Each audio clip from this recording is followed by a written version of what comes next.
Shelter Mortgage, flexibility, professionalism, and service. Let us custom build a mortgage for you.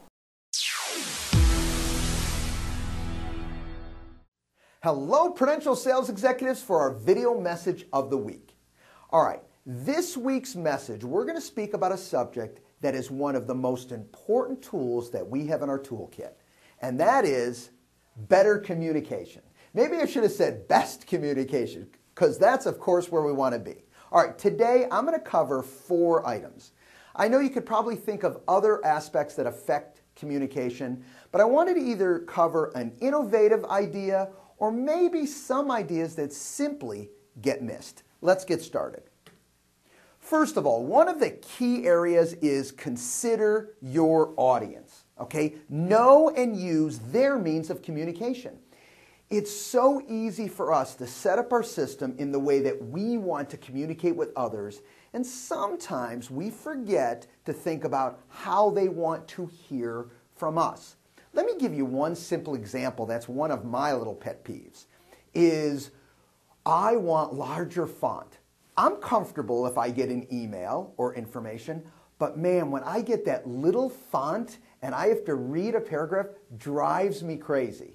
And yes, sometimes now I'm not going to internalize that whole message because I'm a little frustrated because the font is so small. One of those little tips that if you were dealing with me and you asked, I would say, well, you know what?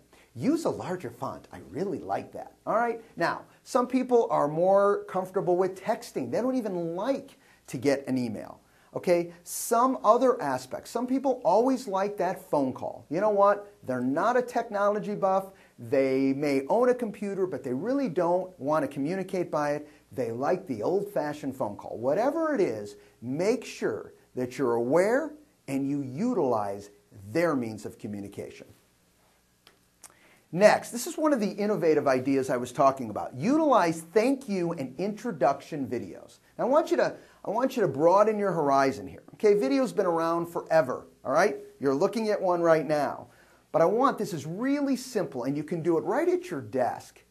Instead of, okay, either an email or a letter sometimes, when you initially meet somebody, or how about this, after you met people at an open house, instead of just sending an email or a letter, whatever the case may be, you may do that as well. Send a nice introduction 30-second video introducing again what they've asked you, maybe to send you some information, introducing yourself in that video format, you know, telling them it was a pleasure to meet you. I look forward to providing you the information that you requested. We'll have that out to you Wednesday. I look for you to see you next week as promised. Whatever the case may be, that little 30-second video is just that little bit difference that sets you apart from the competition. Think about that. You went to an open house, you got home, all right, maybe an hour later or whatever, you checked your email, and there was this 30-second video. Of course, that's if they like email, and that's, of course, if they are willing to listen to video or watch video, but it's right there for them. I think that's a very innovative way that maybe you can just break yourself from the competition. Next, have clear objectives and stay present. I know we get a slew of things coming our way. Okay, there's information just pounding us on a day-to-day basis. And sometimes when we're communicating, either in a listing presentation, buyer presentation, or maybe during an escrow, we're not always present. We're not always there. And we're not really clear on what we're trying to accomplish. And then we get frustrated when something goes in a different direction. When you walk into any presentation to communicate, you need to be very clear on your outcome and you need to be present. So when they ask a question or you're making a point, it's coming through with passion, with knowledge, and with the facts that you want them to in fact internalize. All right? Very important. It's easy for us to lose our train of thought. You need to be cognizant of that and stay focused. Okay. This is a very big one.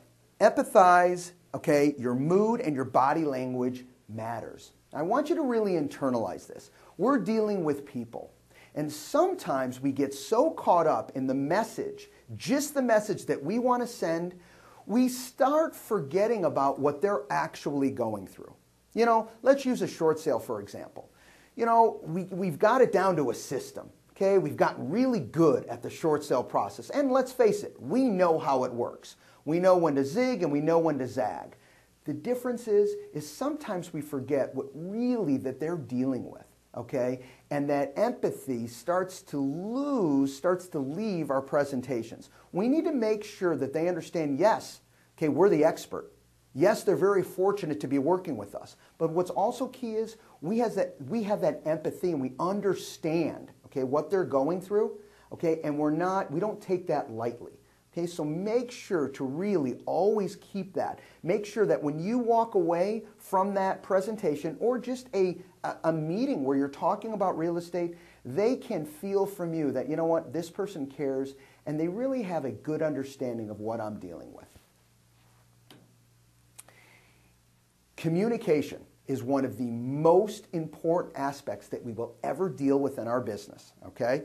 If you had to think about one aspect that you want to get better at this month, it's communication, all right? Here's a few tips for you. Have a great week, everybody, and we'll talk to you next week. Bye-bye.